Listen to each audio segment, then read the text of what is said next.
வெள்ளிக்கிழமையான இன்று தரிசிக்க வந்த ஆலயம் ஸ்ரீ தேவி கருமாரியம்மன் ஆலயம்.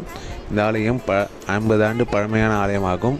அரச மரத்தடியில் அமைந்திருக்கும் விநாயகர் இங்கு வரும் போக்குவரத்து வாகனங்களுக்கு காவலாக இங்கு அருள் பாதித்து கொண்டிருக்கிறார்.